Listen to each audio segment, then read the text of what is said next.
Edwin Butch Theiss was born in Klein, Texas, on Spring Cypress Road, and has lived his entire life in the Tomball area where his family settled. Growing up on a local Tomball farm during the Great Depression, Butch has devoted his time to researching the town history and the history of the Theiss family, whose prominence in the greater Tomball area is still remembered thanks to his efforts.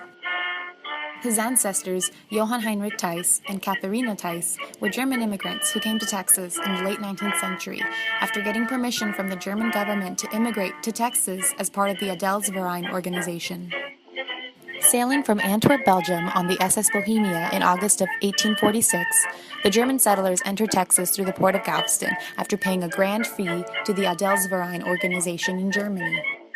While they initially intended to settle in New Braunfels, word quickly reached the settlers that the Mexican-American War was making the journey dangerous. When Johann inquired on how to get to New Braunfels, he was told to follow the bones, alluding to the number of settlers who had died attempting to make the trip.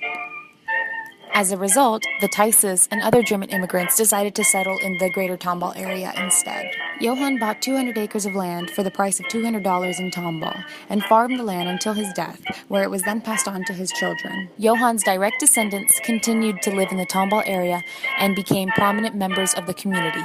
They helped to establish institutions such as the Salem Lutheran Church in Rose Hill and the Trinity Lutheran Church in Tomball.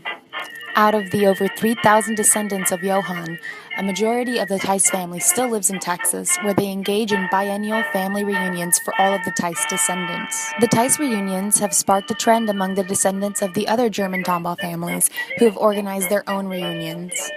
Butch and the rest of his family are honored throughout the community, with schools, streets, markets, and football fields named in their honor.